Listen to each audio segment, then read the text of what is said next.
Hello বন্ধুরা, সবাই কেমন আছেন? আশা করি সকলেই ভালো আছেন। তো বন্ধুরা, আমি আজকে বানাবো চটপট একদমই সিম্পল বেগুন দিয়ে শোল মাছের এই রেসিপি। তো প্রথমে আমি কড়া বসিয়ে দিয়েছি সর্ষের তেল, আর দিয়ে দিয়েছি কাঁচা পেঁয়াজ কুচানো আর কাঁচা লঙ্কা চেরা। লাল লাল করে ভেজে নিয়েছি। এখন ওর মধ্যে আমি টুকরো করা আলু কেটে রেখেছিলাম, টুকরো করা আলুটা দিয়ে দিলাম। তো বন্ধুরা, এবার আলুটা দিয়ে বেশ কিছুক্ষণ একটু ভেজে নেব। তো দেখতেই পাচ্ছেন বেশ কিছুক্ষণ ধরে কিন্তু আমি আলুটা ভেজে নিচ্ছি। এখন ওর মধ্যে দিয়ে দিচ্ছি আদা রসুন বাটা। তো এটা আমি আদা রসুনটা একটু থেতো করে নিয়েছি। এখানে আপনারা বাটা আর আদা রসুনও দিতে পারেন, ঠিক আছে। আমি যেহেতু বাটিনি, হাতের কাছে ছিল যেটা সেটাই আমি দিয়ে দিয়েছি, থেতো করা আদা রসুনটাই দিয়েছি।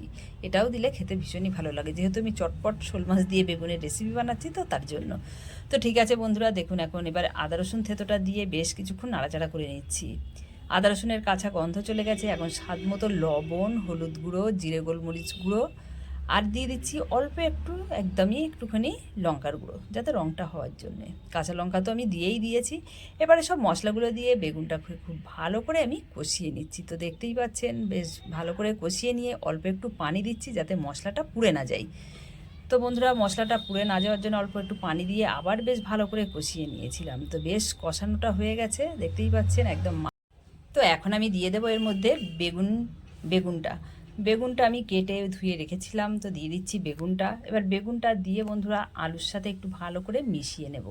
বেগুন কিন্তু অল্পতেই গলে যায়, ওই জন্য ঝোলের ওপরে দিলে বেশি ভালো হয়। তো আমি একটু ভাজা ভাজা তো আগে করা হয়নি, বেগুনটা আগে ভেজে নেওয়া গেলে আরও বেশি ভালো হতো।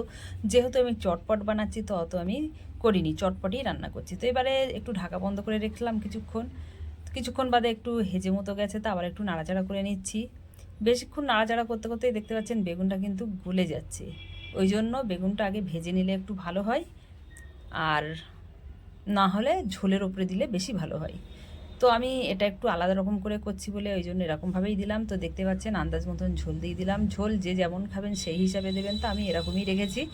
এবারে ঢাকনা বন্ধ করে কিছুক্ষণ হতে দেবো। তো কিছুক্ষণ বাদে ঢাকনাটা খুলে নিচ্ছি। তো বন্ধুরা দেখেন টকবক করে ফুটছে। তো এখন একটু দেখে নেব লবণটা ঠিকঠাক আছে কি না। তো একদমই ঠিক হয়েছে। তো এখন এবারে দিয়ে দিচ্ছি মাছটা। এটা শোল মাছটা আমি আগে করেই ভেজে রেখেছিলাম। আমরা এখন বাড়িতে কম লোক থাকি, তো সেই হিসাবে আমি মাছটা রান্না করেছি। আপনারা ভাববেন হয়তো অল্প অল্প মাছ খাচ্ছে।